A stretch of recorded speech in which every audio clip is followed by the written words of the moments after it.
Hello everyone, कैसे हो? I hope आप लोग अच्छा होंगे। आशा करता हूँ कि आप लोग का पढ़ाई ठीक ठाक चल रहा होगा। तो अगर आप लोग फर्स्ट सेमेस्टर में है, हिस्ट्री है, मेजर माइनर या एमडीसी कोई भी हो, ये खासकर मेजर माइनर के लिए है, एमडीसी भी चल जाएगा क्योंकि मेजर से ही रिलेट एमडीसी है, माइनर है, मेजर है तो सब है। तो अगर आप लोग को भी दिक्कत है हिस्ट्री में, पढ़ नहीं रहे हो सही से, एग्ज़ाम करीब है, तो बस ये वीडियो देख लो, तुम्हारा यूनिट 1 कंप्लीट हो जाएगा और एग्ज़ाम को फोड़ दोगे सीधे, क्योंकि इससे बाहर क्वेश्चन आने वाला है नहीं। ठीक है, क्योंकि हम प्रीवियस ईयर क्वेश्चन काफ़ी इम्पोर्टेंट होता है, बार बार रिपीटेड होता है। ठीक है, खासकर ग्रेजुएशन में बहुत ज़्यादा रिपीट होता है। तो चलिए, इस एक वीडियो से तुम्हारा 2 क्वेश्चन होने वाला है कंप्लीट, क्योंकि यूनिट 1 से 2 क्वेश्चन आता है, लॉन्ग क्वेश्चन यानी 20 नंबर। ठीक है, तो चलिए स्टार्ट करते हैं इस वीडियो को। यह हमारा पार्ट 2 है। पार्ट 1 हो चुका है। पार्ट 1 में 1 से लेकर 3rd तक मतलब 3 क्वेश्चन है, वो भी काफ़ी इंपॉर्टेंट है, बार बार रिपीट होता है। वो क्वेश्चन कर लो और ये भी क्वेश्चन कर लो, उसका हम लिंक डिस्क्रिप्शन में दे देते हैं। फर्स्ट पार्ट मतलब पार्ट 1 का, जो इसमें हम 3 क्वेश्चन करा चुके हैं ऑलरेडी। तो चलिए, हमारा ये क्वेश्चन क्या है जो काफ़ी इम्पोर्टेंट है, ये किसके लिए? ग्रेजुएशन के लिए। ठीक है, 1 मिनट। देखो, पहला क्या है, भारत की भौगोलिक दिशाएं को समझते हैं। पहले कलर चेंज कर लेते हैं। ठीक है, 1 मिनट। चलिए, कलर हमारा चेंज हो चुका है। तो हमारा क्वेश्चन क्या है? 4th number. 3rd नंबर तो हम कर चुके हैं ऑलरेडी। 4th नंबर क्वेश्चन क्या है? भारत की भौगोलिक सीमाएं क्या है, इनकी ऐतिहासिक और सांस्कृतिक महत्व को भी बताएं। ठीक है, तो इनके हम भारत की भौगोलिक सीमाएं को समझते हैं अच्छी तरह से। तो चलिए स्टार्ट करते हैं हमारा 4th नंबर क्वेश्चन। तो भारत की भौगोलिक सीमाएं क्या है, इसको समझते हैं। भारत की भौगोलिक सीमाएं प्राकृतिक रूप से बहुत स्पष्ट और मजबूत रही है। जैसे कि प्राकृतिक सीमाएं हैं, ये काफ़ी मजबूत रही है। ठीक है, इनकी सीमाओं के कारण भारत की अलग पहचान बनी है। ये भारत की भौगोलिक सीमाएं हैं, इनसे क्या है, भारत की अलग पहचान बनी है। ठीक है, यहाँ पे देखो, भारत की अलग पहचान बनी है। यहाँ की सभ्यता सुरक्षित रूप से विकसित हुई है। क्या है? यहाँ की सभ्यता सुरक्षित रूप से विकसित हुई है, मतलब इन्हीं की सीमाओं से ही भारत की पहचान है और सुरक्षा भी है।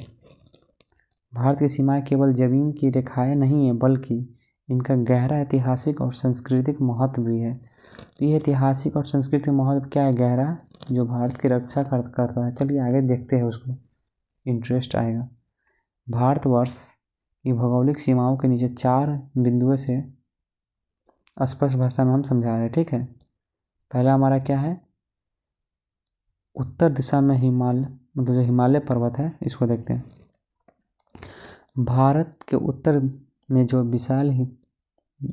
क्या है, भारत के जो उत्तर में विशाल हिमालय पर्वत स्थित है, यह पर्वत भारत के मध्य एशिया से अलग करता है। क्या है, जो भारतवर्ष के उत्तर में जो विशाल हिमालय पर्वत स्थित है, वो क्या करता है, एशिया से अलग करता है। ठीक, और एक प्राकृतिक दीवार की तरह कार्य करता है। ये क्या काम करता है, इसकी जो हिमालय पर्वत है उत्तर दिशा में, यह प्राकृतिक दीवार की तरह कार्य करता है। हिमालय ने प्राचीन काल में भारत को एक बाहरी आक्रमण से काफ़ी हद तक बचाया था। जो हिमालय पर्वत है, वो क्या किया था, भारतवर्ष जो हमारा प्राचीन भारत, मतलब बहुत पहले जो बात हो रही है, उस समय जो बाहर के लोग आक्रमण करते थे, तो हमारा क्या मतलब किससे सुरक्षा मिलती थी? हिमालय जो पर्वत है, इससे काफ़ी हद तक सुरक्षा मिलती थी हमारा भारत को। यहाँ देखो, वही बात है कि जो हिमालय है, जो हिमालय तब प्राचीन काल में भारत को बाहरी आक्रमण से काफ़ी हद तक सुरक्षा रखा। इसी कारण भारतीय सभ्यता लंबे समय तक सुरक्षित रहे। इसी कारण क्या, भारतीय सभ्यता लंबे समय तक सुरक्षित रही और स्थिर। सांस्कृतिक दृष्टि से भी हिमालय का विशेष महत्व है। इसे देवी देवताओं का निवास स्थान भी माना जाता है और अनेक धर्म कथाएं इनसे जुड़ी हुई है। जो हमारा प्राचीन भारत जो है, उसे क्या है, जो देवी देवताओं का निवास माना गया है और धर्म की कथाएं इनसे जुड़ी हुई है। और ये हिमालय पर्वत नहीं रहता तो बाहरी आक्रमण काफ़ी हद तक होता और हमारा काफ़ी नुकसान होता। ठीक है, तो ये हमारा बहुत यूजफुल रहा है, बाहरी आक्रमण से बचा रहा था और यह प्राकृतिक दीवार की तरह कार्य करता था उस टाइम के बाद है। ठीक, चलिए इसका और सेकेंड पॉइंट समझते हैं, इसको भौगोलिक दिशाएं को। ये उत्तर का समझ में आ गया। अब चलिए दक्षिण के जो सीमाएं हैं उनको समझते हैं। दक्षिण दिशा में जो समुद्र है और हिंद महासागर जो समुद्र है उसके बारे में समझते हैं।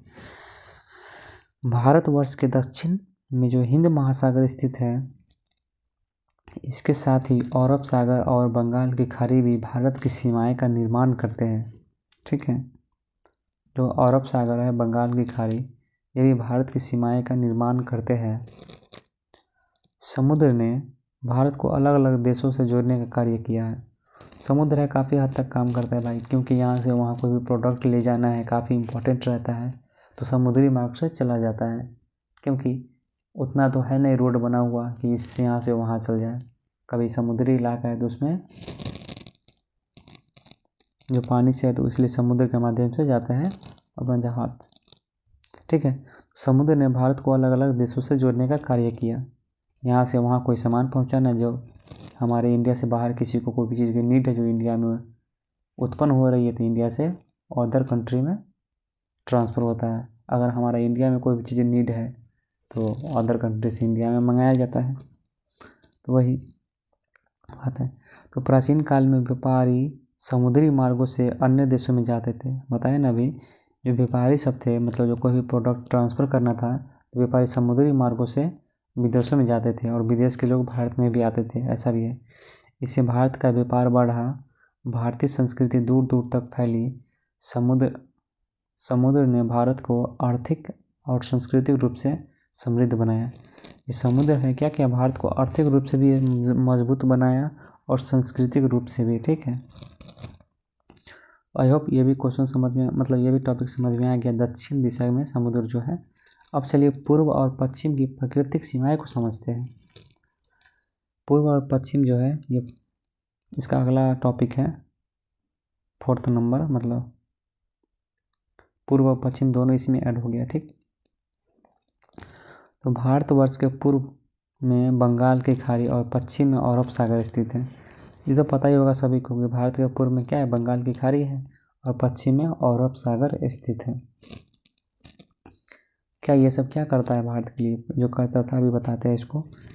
ये दोनों समुद्र भारत को स्पष्ट भौगोलिक पहचान देते हैं। ये क्या करते थे, भारत को भौगोलिक पहचान देने में इसका काफ़ी योगदान रहा है।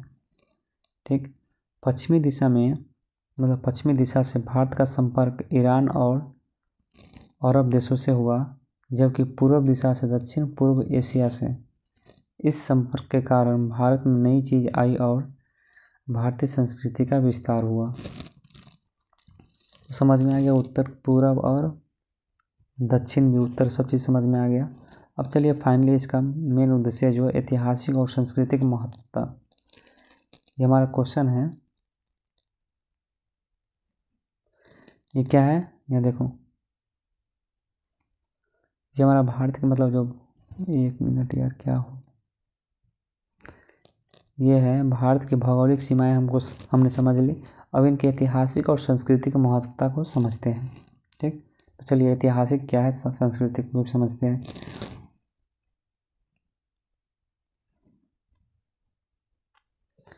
ऐतिहासिक और सांस्कृतिक महत्व क्या है। भारतवर्ष की भौगोलिक सीमाएं ने यहाँ एकता बनाए में बड़ी भूमिका निभाई, मतलब सभी से एकता लगाव रहा। ये क्या है, भारत की सीमाएं से ये बनी रही। ठीक है, एकता बनी रही।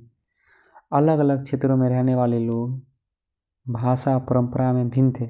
जो अलग अलग क्षेत्र में रहते थे लोग, उसकी भाषा भिन्न थे, परंपरा भिन्न थे, रहना खाना सब भिन्न थे, फिर भी एक सांस्कृतिक समानता बनी रही। मतलब संस्कृति कोई भी काम करना, मिलजुल के करना, चाहे किसी भी जाति से हो, किसी भी धर्म से हो, सब में समानताएं बनी रहती थी। मतलब संस्कृति, भारतीय संस्कृति जो जुड़ी बनी रहती थी। ठीक, इन सीमाओं के कारण भारत ने एक सभ्यता राष्ट्र के रूप में विकसित किया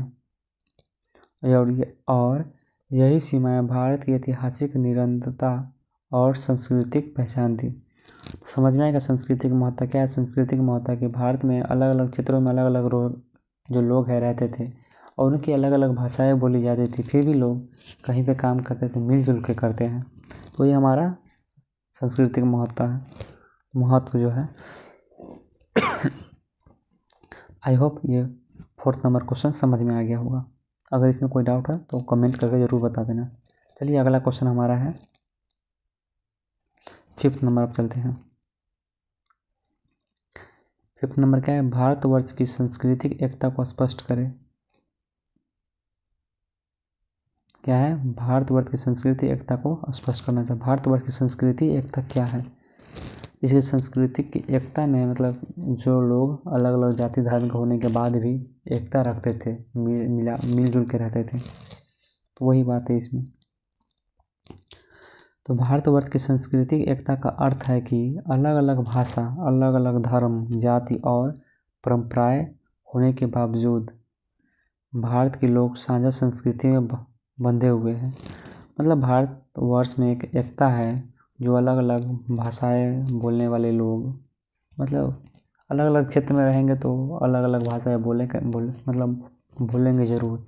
बिहार के लोग मैथिली बोलते हैं, ठेठी बोलते हैं, अदर स्टेट में हिंदी, गुजराती, तेलुगु ये सब बोलते हैं, बट सभी का कॉमन क्या है, मिलजुल के काम करना, ये सांस्कृतिक एकता को बनाए रखना, जो संस्कृति में बंधे हुए हैं। भारत प्राचीन काल से ही विविधताओं का देश रहा है। भारत क्या है, प्राचीन काल से ही विविधताओं को देश रहा है, मतलब भिन्न भिन्न लोग रहने वाले का देश रहा है विभिन्न क्षेत्र पर, तो वही विविधताओं का क्षेत्र रहा है। फिर भी यह सामाजिक और सांस्कृतिक एकता बनी रही। यह एकता भारतवर्ष की सबसे बड़ी विशेषता है। नीचे इन्हें मतलब हम इसको 4 पॉइंट में समझाने का प्रयास किया है, वही लिखे हैं। ठीक, तो समझ में आ गया ना कि प्राचीन मतलब भारत जो है प्राचीन काल से विविधताओं का देश रहा है, मतलब अलग अलग जगह पे अलग अलग लोग रहते थे, अलग अलग भाषाएं बोलते थे, वही बात है। और फिर भी मतलब संस्कृति को बनाए रखा अपना। ठीक, भारतीय जो संस्कृति है उसमें बंधे रहे। तो पहला क्या है इसको समझते हैं। ये हमारा फर्स्ट मतलब 1 मिनट।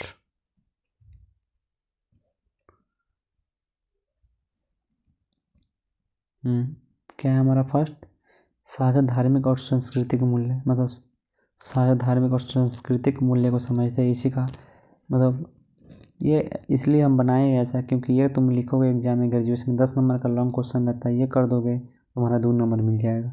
फिर इसको पार्ट में बांटोगे, कोई भी चीज़ का महत्व बताओगे क्वेश्चन का, तुम्हारा 2 नंबर इससे मिलेगा। फिर अगला महत्व बताओगे, कुछ प्रकार बताओगे, उससे 2 नंबर मिलेगा। ऐसे करोगे तभी ही 10 नंबर मिलेगा। अगर चाहो कि तुम एक ही साथ कॉपी भर दो तो नंबर नहीं मिलने वाला है सही ढंग से। ठीक है, इसलिए समझा रहा है कि अच्छा तरह से कॉपी को भरना है, चाहे कुछ भी हो जाए। तो चलिए इसका सांस्कृतिक मूल्य को समझते हैं। भारतवर्ष में हिंदू, मुस्लिम, बौद्ध धर्म और जैन, सिख आदि कई धर्म पाए गए हैं। फिर भी सभी लोग धर्म, सत्य, अहिंसा, प्रेम और भाईचारे को शिक्षा देते हैं। सभी लोग अलग अलग धर्म के हैं, अलग अलग भाषाएं बोलते हैं, फिर भी लोग में आपस में अहिंसा, धर्म, सत्य, अहिंसा, प्रेम और भाईचारा का शिक्षा देते हैं। पूजा पाठ के तरीके अलग हो सकते हैं, लेकिन जीवन के मूल जो है लगभग समान है। जीने का जीवन, एक साथ मिलकर काम करना, ये सब सभी का समान ही होता है। देवी देवता अलग हो सकता है, धर्म अलग हो सकता है, भाषाएं अलग हो सकती है, ठीक है, लेकिन काम करने का तरीका, सब चीज़ सांस्कृतिक जो हमारा है, सबको मिलकर ही काम करना है। यही समानता भारत की सांस्कृतिक एकता को मजबूत बनाती है। ठीक है, तो समझ में आ गया ना सांस्कृतिक मूल्य कितना इम्पोर्टेंट है। चलिए अब समझते त्यौहार और परंपराएं, ये भी उसी का पार्ट है। तो भारत में दीपावली, होली, ईद, क्रिसमस, गुरु पर्व जैसे अनेक त्यौहार मनाए जाते हैं। भारत में तो ऐसे बहुत सारी और भी है जो पर्व मनाए जाते हैं। खास बात यह है कि इन त्योहारों को जो है सभी लोग मिलजुल कर मनाते हैं। त्यौहार जो है लोगों को जोड़ते हैं आपस में। जब भी कोई त्यौहार आता है तो लोग अपने घर जाते हैं, आपस में पड़ोसी है उससे लगाव रहता है, प्रेम से बातचीत होता है, तो ये आपसी प्रेम बढ़ाते हैं।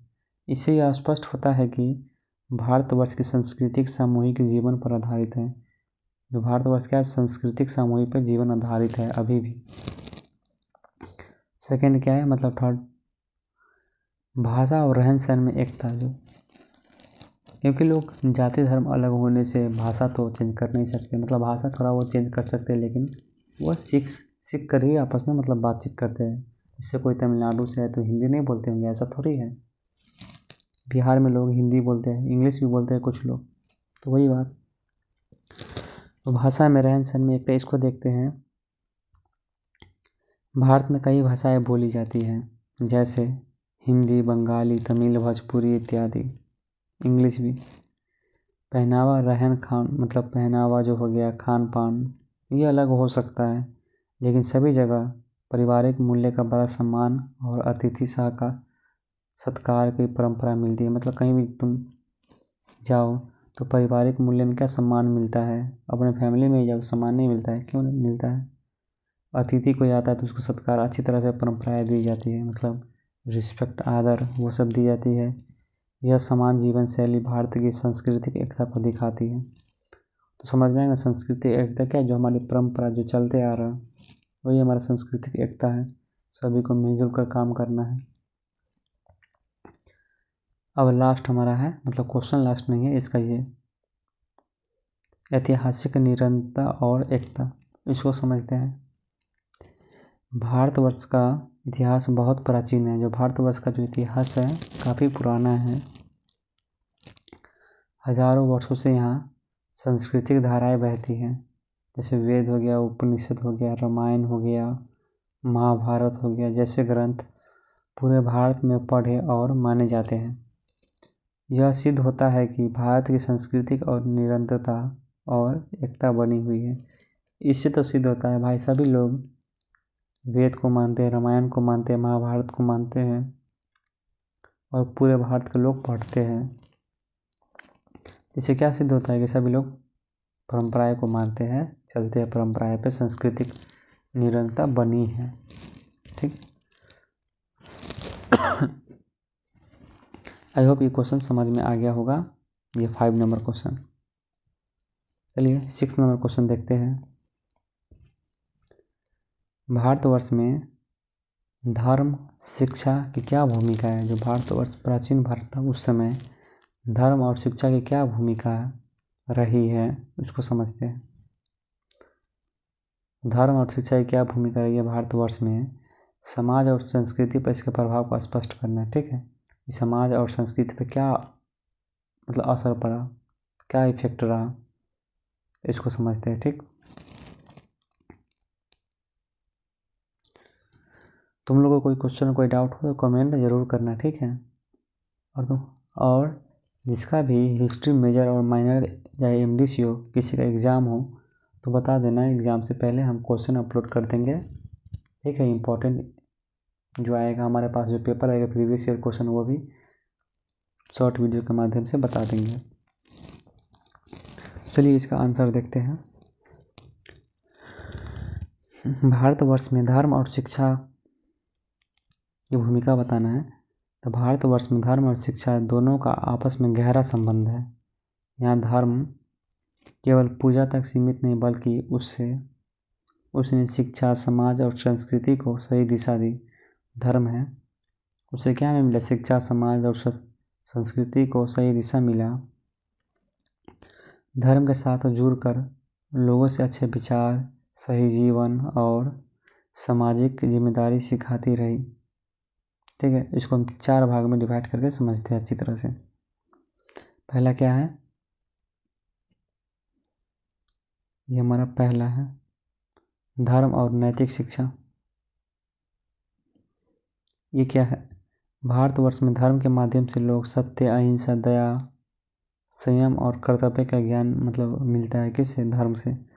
धर्म को अच्छी तरह से समझोगे, जैसे महाभारत पढ़ो, रामायण पढ़ो, इससे क्या मिलेगा, सत्य मिले, मतलब सत्य बोलने का प्रयास करोगे, दया आएगा, संयम आएगा, मतलब खुद पे कंट्रोल आएगा। अगर तुम महाभारत पूरी तरह से पढ़ लो तो वो खुद पे कंट्रोल होने लगेगा। रामायण ही पढ़ लो अच्छा से,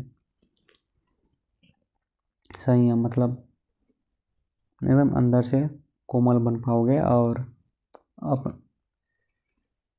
अपने आप को विकसित कर पाओगे। मतलब नॉलेज भी फील होगा उससे, अगर तुम अच्छी तरह से पढ़ोगे तो समझ में आएगा। तो धार्मिक में शिक्षा, धार्मिक जो शिक्षा है व्यक्ति के चरित्र निर्माण में मदद की है। अगर धर्म को जो व्यक्ति मानता है वो उससे चरित्र निर्माण भी होता है, ठीक है।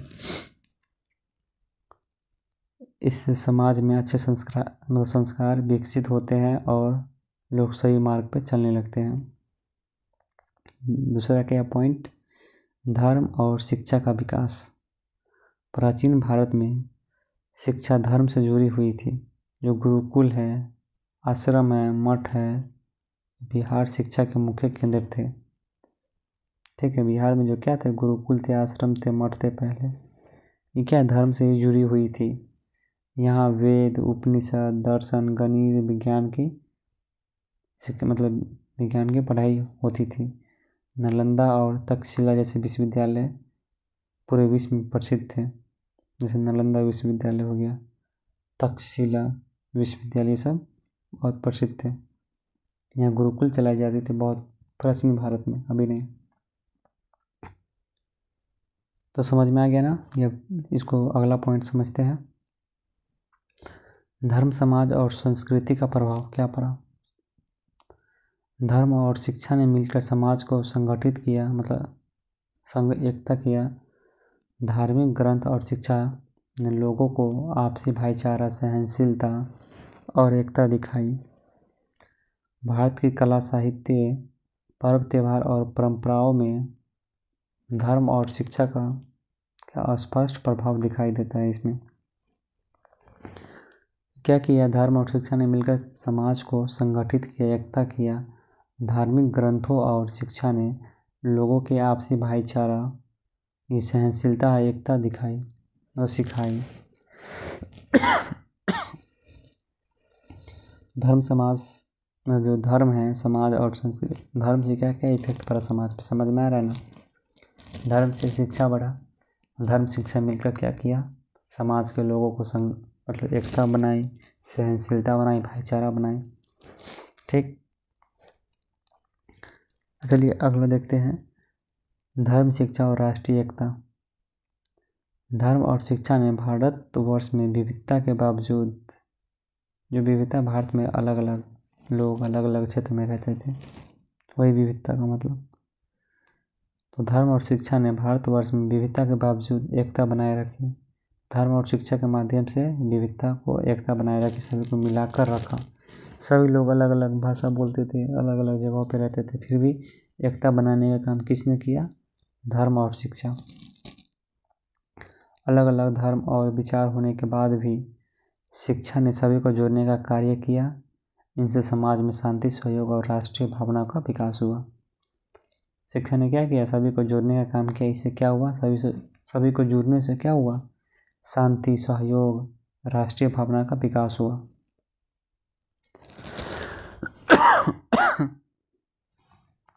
तो खांसी हो गया, पता नहीं क्या हो गया। इसको फाइनली निष्कर्ष समझ लेते हैं। इस प्रकार भारतवर्ष में धर्म और शिक्षा ने मिलकर समाज की संस्कृति और मानव जीवन को मजबूत बनाया। दोनों ने मिलकर भारत को एक महान सभ्यगत राष्ट्र के रूप में स्थापित किया। ठीक है, तो ये 3 क्वेश्चन हमने आज करा दिया, 3 क्वेश्चन करा चुके हैं। ये पार्ट 2 हमारा रहा। तो आई होप ये सभी क्वेश्चन को अच्छी तरह से समझ में आ गया होगा। इसमें किसी को कोई दिक्कत हो तो कमेंट करना, ठीक है।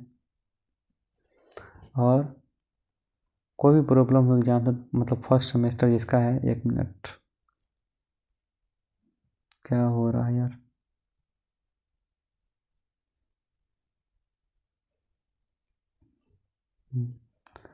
जो फर्स्ट सेमेस्टर के स्टूडेंट हैं उसको कोई भी दिक्कत हो कमेंट करना, ठीक है।